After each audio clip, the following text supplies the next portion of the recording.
Assalamualaikum warahmatullahi wabarakatuh. Perkenalkan, nama saya Ahmad Fuad Hasyim, NIM 1234003 dari Prodi PGMI. Saya membuat tugas ini untuk menyelesaikan UAS ulangan akhir semester pada semester 3 ini. Ada 13 makalah yang sudah saya resum dan siap saya sajikan untuk didengarkan.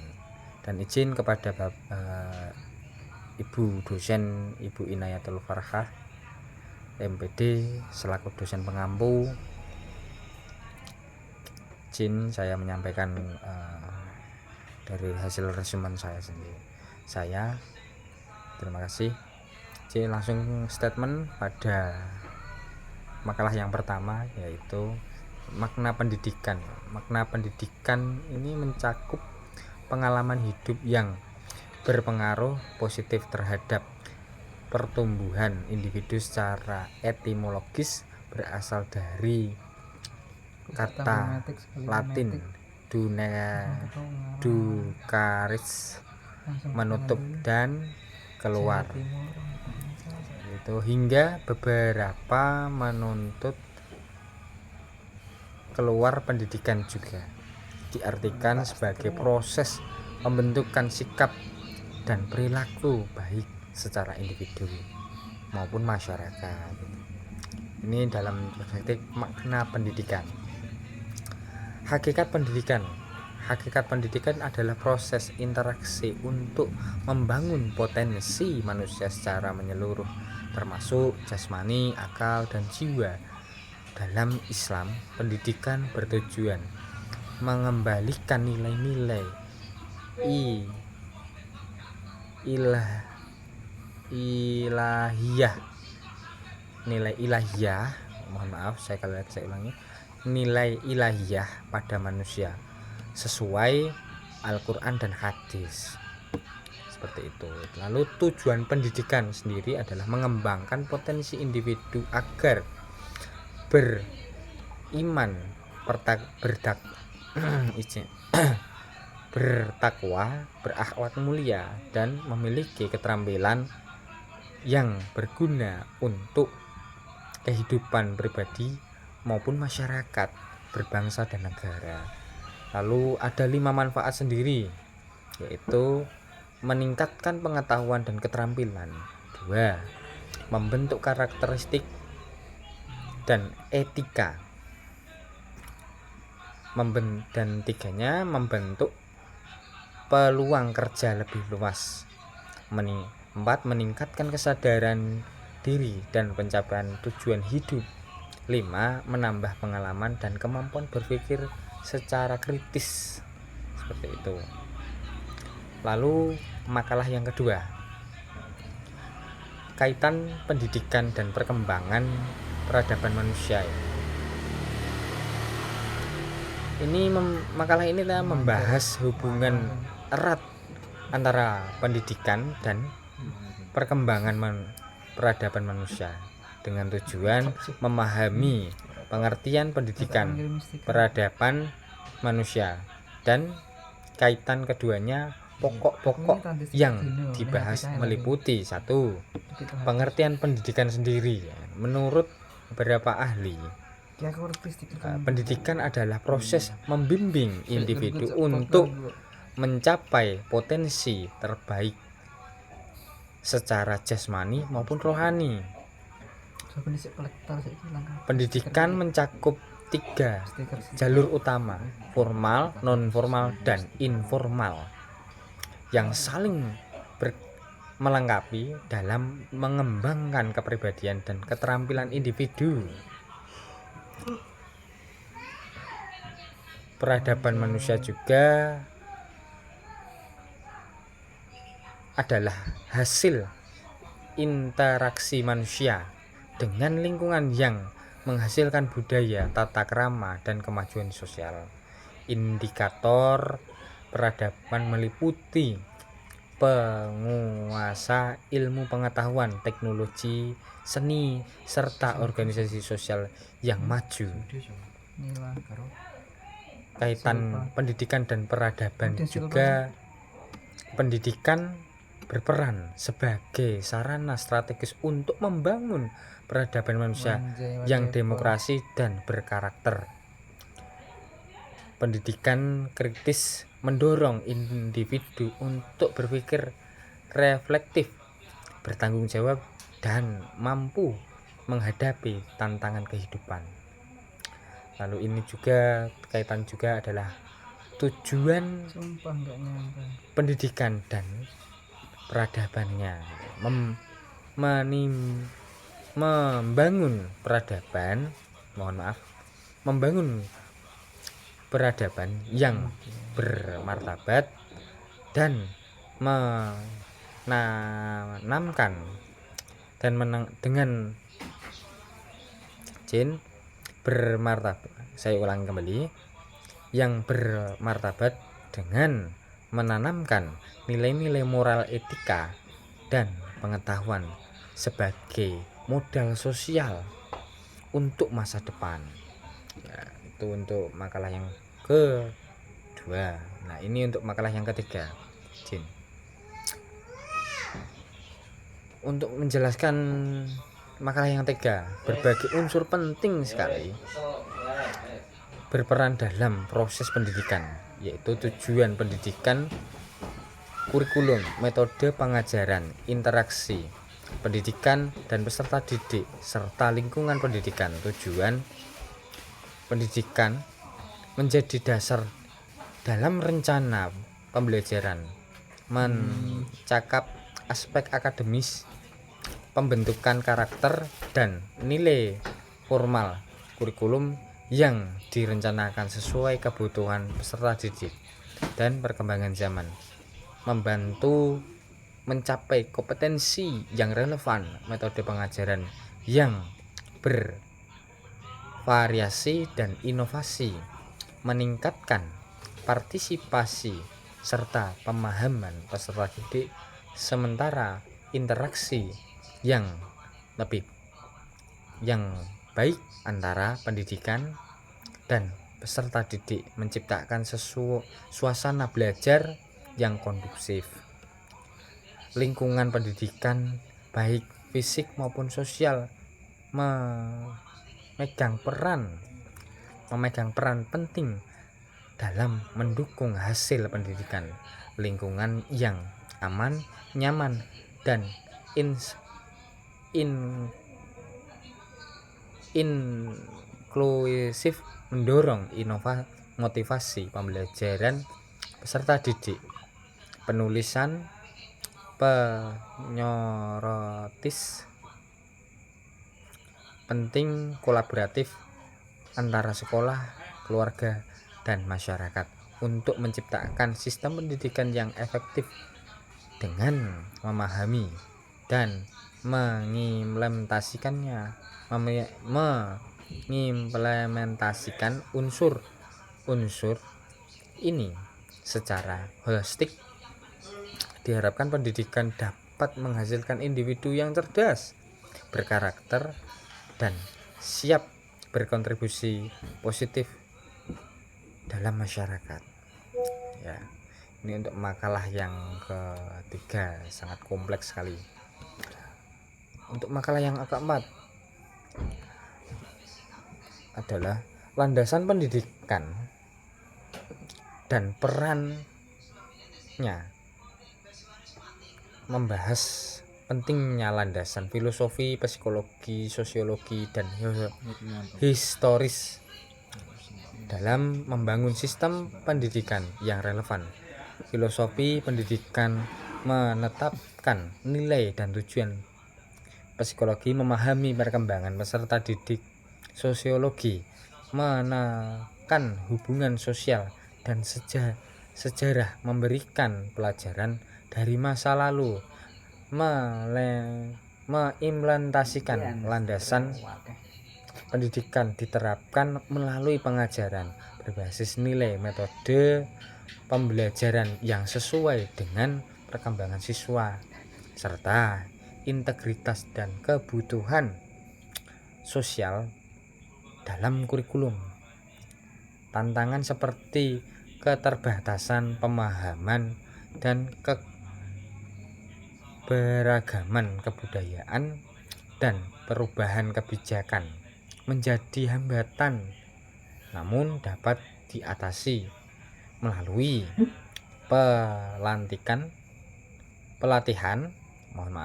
pelatihan guru, pendekatan multikultural, dan kebijakan konsisten kolaboratif antara sekolah, keluarga, dan masyarakat.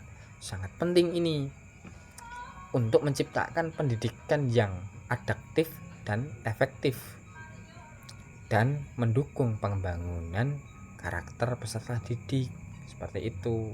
Jadi untuk makalah nomor 4 lebih pada pembangunan karakteristik peserta didik, meliputi daripada itu masyarakat, keluarga, dan juga dari sekolahan itu sendiri. Lalu menuju ke makalah yang nomor 5. Makalah yang nomor 5 yang berjudul yaitu landasan pendidikan dan penerapannya. Nah, seperti itu kan. Pembahasan pentingnya landasan filosofi, psikologis, sosiologi, dan historis dalam membentuk arah dan praktik pendidikan. Setiap landasan memiliki peran masing-masing, seperti membentuk tujuan pendidikan, memahami perkembangan siswa, dan menghubungkan pembelajaran dengan kebutuhan masyarakat. Tentang seperti keterbatasan pemahaman, perubahan kebijakan, dan keragaman budaya sering menghambat implementasi, sehingga diperlukan solusi berupa pelatihan guru, pendekatan multikultural, dan kebijakan konsisten dan kolaboratif antara sekolah, keluarga, dan masyarakat. Juga ditekan demi mendukung perkembangan peserta didik itu tadi. Hampir sama ya teman-teman. Jadi memang kita itu harus menekankan bahwasannya konsisten dan kolaboratif, seperti itu. Lalu lanjut ke makalah yang nomor 6, yaitu ini membahas asas-asas pokok pendidikan seperti asas tuntut Dwi Handayani. Mohon maaf sekali lagi. Asas Dwi Handayani. Belajar sepanjang hayat dan kemandirian dalam belajar yang menjadi landasan dalam perencanaan dan pelaksanaan pendidikan di Indonesia. Asas ini bertujuan untuk menciptakan pembelajaran yang berpusat pada peserta didik, mendorong pembangunan, kemudian membangun kemandirian, dan memastikan relevansi pendidikan dengan kebutuhan masa depan penulis. Nah, penulis juga menekankan pentingnya peran pendidikan sebagai fasilitator, motivator, dan informator dalam mendukung peran asas-asas ini untuk menciptakan pendidikan yang efektif, relevan, dan berkelanjutan. Itu untuk makalah yang ke-6. Lanjut ke makalah yang ke-7 yang membahas tentang pentingnya memahami dan manfaat lingkungan pendidikan untuk mendukung proses pembelajaran yang optimal. Lingkungan pendidikan mencakup 3 aspek. Nah, 3 aspek utama, yaitu lingkungan keluarga, sekolah, dan masyarakat yang dikenal sebagai pusat pendidikan. Lingkungan ini memegang peran penting dalam pembangunan potensi peserta didik, baik secara individu maupun sosial. Selain memberikan dasar nilai-nilai moral agama dan moral sosial, lingkungan ini juga mendukung pembelajaran kontekstual melalui fasilitas fisik, sosial, dan budaya. Pemanfaatan yang efektif terhadap sumber daya pendidikan dan lingkungan dapat menciptakan pembelajaran yang lebih bermakna dan relevan dengan kehidupan nyata. Seperti itu. Lalu makalah yang ke-8, pendidikan sepanjang hayat. Pembahasan kali ini adalah untuk pendidikan sepanjang hayat ya. Membahas tentang konsep pendidikan yang berlanjut seumur hidup, baik melalui jalur formal maupun informal Pendidikan ini bertujuan manusia secara utuh, mencakup kepribadian, keterampilan, dan penyesuaian diri terhadap perubahan lingkungan. Prinsip pendidikan ini menegaskan pentingnya pembelajaran terus-menerus di segala usia untuk meningkatkan kualitas hidup dan kontribusi dalam masyarakat dengan melibatkan keluarga, sekolah, dan juga lembaga lainnya. Pendekatan ini menyoroti pentingnya belajar mandiri, kolaboratif, dan berbasis kebutuhan, didukung oleh teknologi untuk menghadapi perubahan sosial global ya, yang secara cepat sekali. Seperti itu untuk makalah 8. Lanjut kita ke makalah 9. Ini membahas hakikat dan kategoris masalah pendidikan di Indonesia yang mencakup berbagai aspek seperti kualitas, kuantitas, dan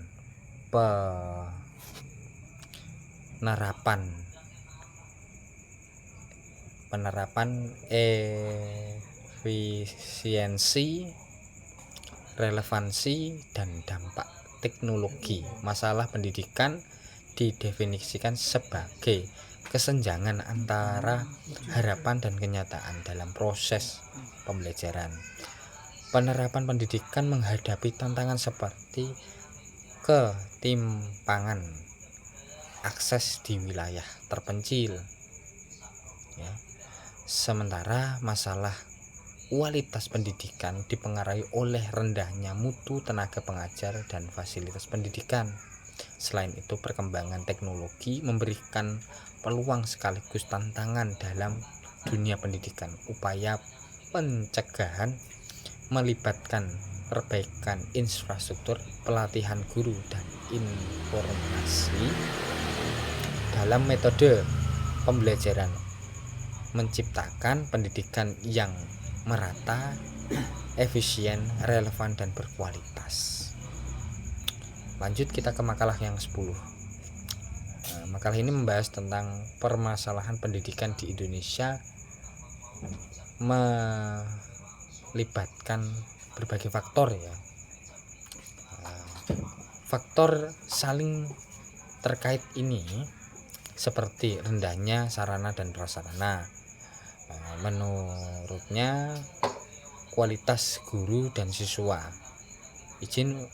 Menurunnya kualitas guru dan siswa, kurikulum yang kurang relevan dan kebutuhan zaman, serta minimnya peran orang tua dalam mendukung pendidikan anak.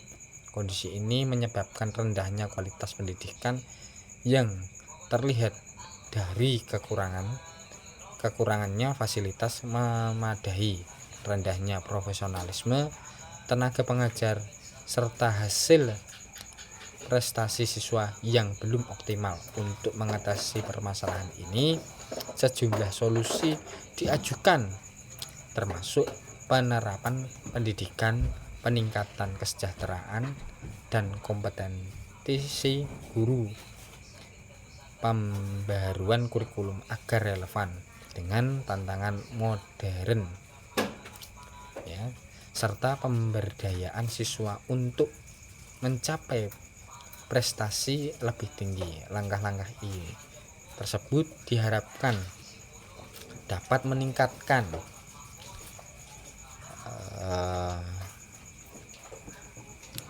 kualitas pendidikan di Indonesia sehingga mampu bersaing dengan negara-negara maju yang lainnya, seperti itu. Untuk 11 yaitu adalah yang berjudul yaitu konsep pengembangan peran manusia dan pendidikan dalam pembangunan. Ini sangat kompleks sekali, ya. Pembahasan kali ini adalah pentingnya pendidikan sebagai elemen strategis dalam pembangunan nasional. Pendidikan berfungsi sebagai proses transmisi nilai, pengetahuan, dan keterampilan yang mendukung kemajuan sosial, ekonomi, politik, budaya masyarakat melalui paradigma fungsional dan sosialisasi. Pendidikan menjadi kunci dan menciptakan individu produktif serta menciptakan transformasi sosial. Selain itu, manusia memainkan peran sebagai produsen, konsumen, dan pembangun, sementara pengembangan itu sendiri dipahami sebagai perubahan struktur yang terencana untuk meningkatkan kesejahteraan masyarakat secara menyeluruh, seperti itu.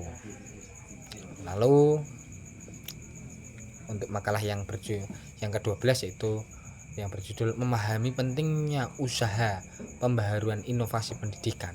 Ini sangat perlu kita bahas, ya kan. Regulasi dan berbagai upaya inovasi dalam dunia pendidikan untuk meningkatkan efektivitas dan relevansi dan kualitas pendidikan. Pembaharuan ini mencakup proyeksi sistem pendidikan, pembentukan universitas terbuka, penggunaan metode pembelajaran modul, pendekatan berbasis alam sekitar, pembaharuan kurikulum, hingga pengembangan metode inovasi seperti riset for development division atau bisa disingkat dengan RDD, regional atau bisa regional development DOD atau singkatnya OD, serta top download dan bottom up infotenon.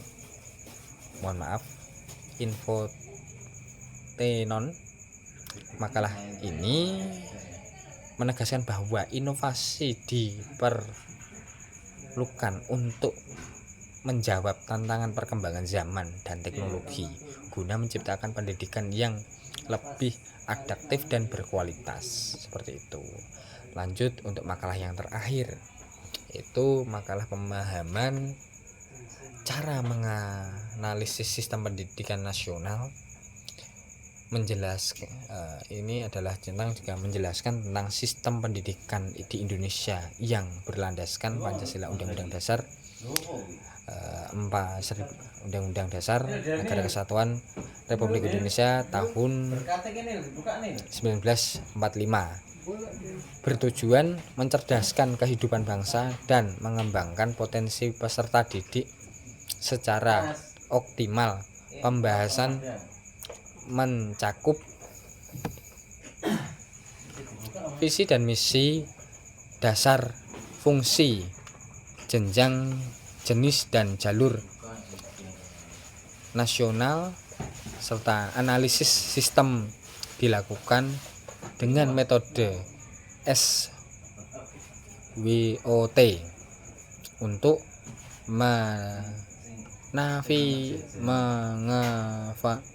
mengevaluasi kekuatan, kelemahan, peluang serta tantangan pendidikan di Indonesia. Makalah ini juga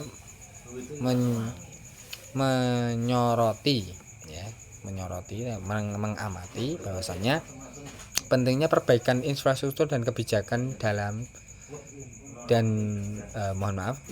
kebijakan dan kurikulum untuk meningkatkan kualitas dan sistemnya pendidikan itu. Seperti akhir sekian, terima kasih dari saya. Jadi ada sedikit kesimpulan ya, bahwasannya dari 13 makalah ini penting sekali bagi kita itu dalam memahami dan juga lebih objektif dalam penanganan pendidikan. Lalu di samping itu efek sampingnya juga dalam segi peningkatan pendidikan itu juga kita juga mendapatkan. Lalu bahwasannya juga kita juga harus lebih